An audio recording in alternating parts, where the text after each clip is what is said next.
السلام عليكم ورحمة الله تعالى وبركاته. أعوذ بالله من الشيطان الرجيم. بسم الله الرحمن الرحيم.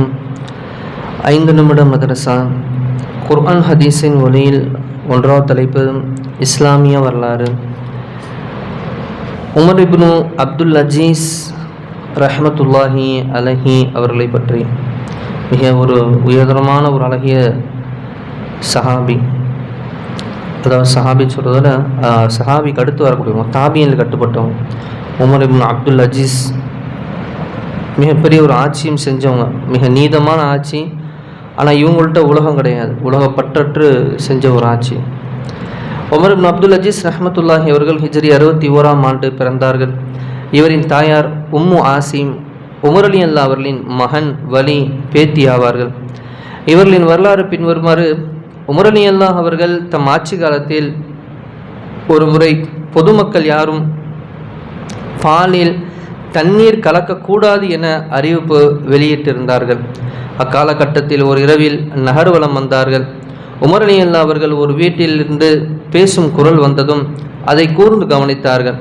மகளே, பொழுது விடிய போகிறது, பாலில் தண்ணீரை கலந்து வை என்றார் தாய்.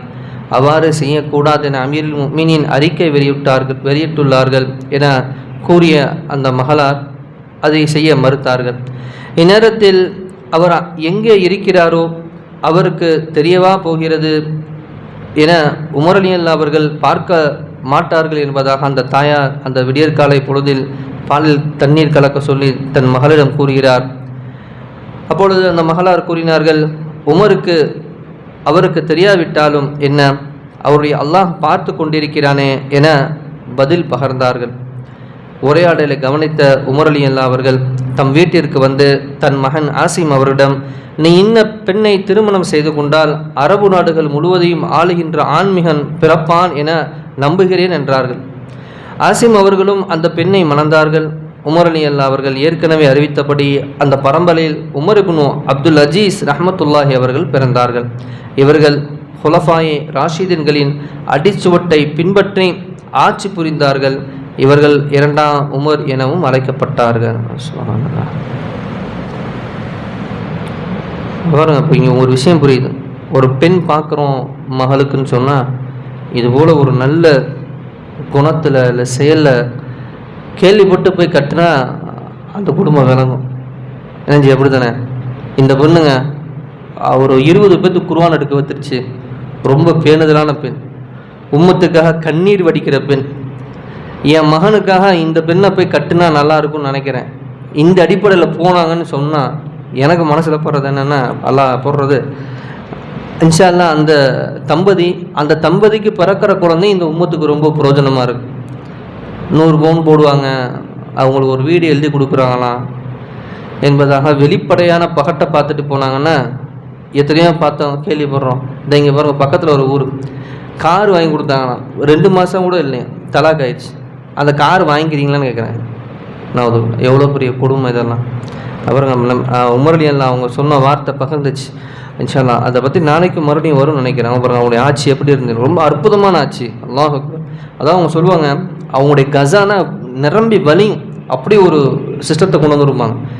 மக்கள் எல்லாம் பசி இல்லாமல் இருக்காங்களா, எல்லாம் பசி இல்லாமல் ரொம்ப சந்தோஷமாக இருக்காங்க. அவங்க சொல்லுவாங்க, அப்போ என்னுடைய தேசத்தை நான் ஆள்ற பகுதியை கடந்து ஒரு பறவை பறந்தாலும் பசி இல்லாமல் போகணும், தானியங்களை கொண்டு போய் மலைகளுடைய முகட்டில் போட்டு வைங்கன்னு சொல்லுவாங்க.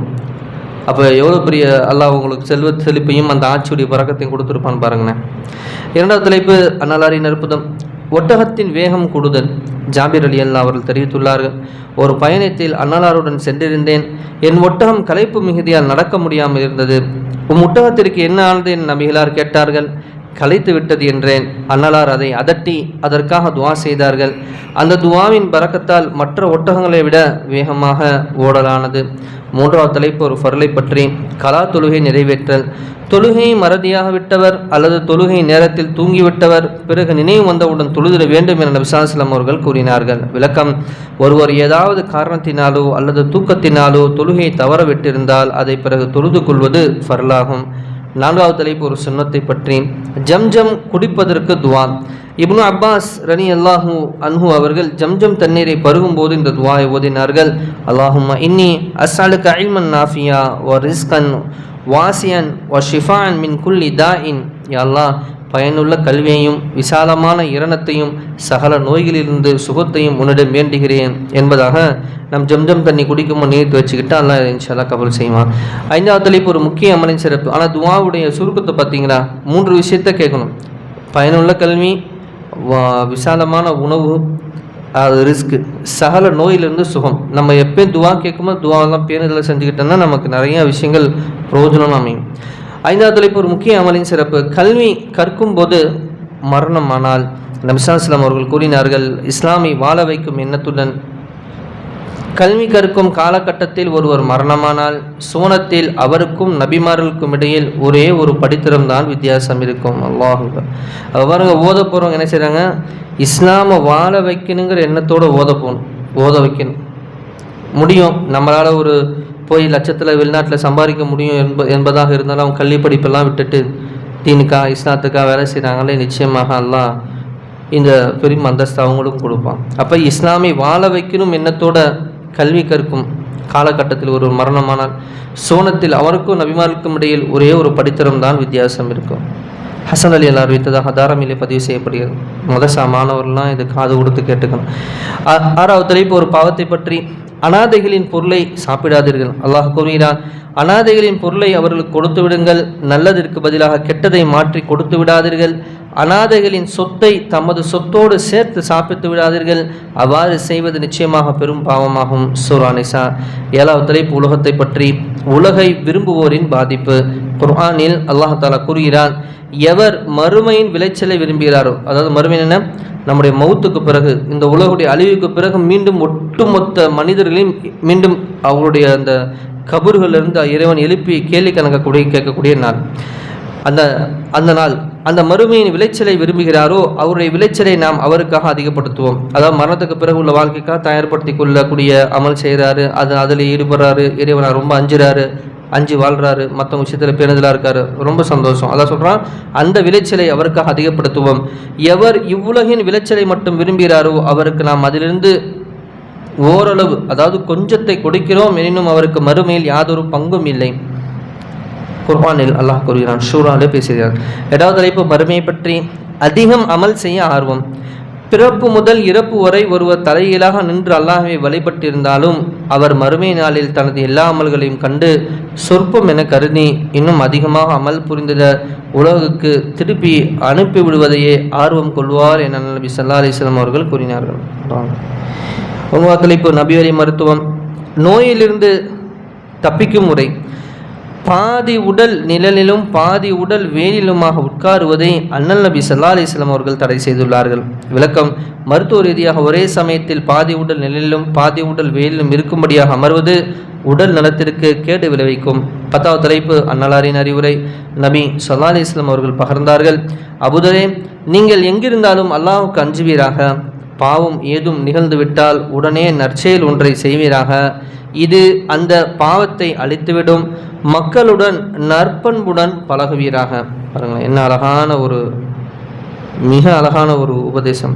நபி ஸல்லல்லாஹு அலைஹி வஸல்லம் அபூதர் ரலியல்லாஹு ரொம்ப பாசமாக இருப்பாங்க, அழகாக கூப்பிட்டு சொல்கிறாங்க, அபூதரே, நீங்கள் எங்கே இருந்தாலும் என்ன செய்யுங்க, அல்லாஹ்வுக்கு அஞ்சிக்கிங்க. ஒருவேளை பாவம் எது நிகழ்ந்துருச்சுன்னா அதற்கு இணையான என்ன செய்யுங்க, ஒரு நல்ல செயலை ஒன்று செஞ்சிருங்க. அந்த பாவம் என்ன செஞ்சிடும், அந்த நல்ல செயல் அழிச்சிடும். அதே மாதிரி மக்களோடு நற்பண்புடன் பழக வேண்டும். பாருங்கள், இதுதான் நபிமார்கள் தூதுவர்கள் நமக்கு கற்றுத்தரக்கூடிய முக்கியமான விஷயம். நற்பண்புடன் பழகணும். இந்த மூஞ்சை தூக்கிட்டு போகிறது, நான் தான் என்கிட்ட கார் இருக்குது, பங்களா இருக்குது, அந்த நான்கிற பெருமை, அந்த சைத்தான்ட்ட உள்ள ஒரு தன்மை.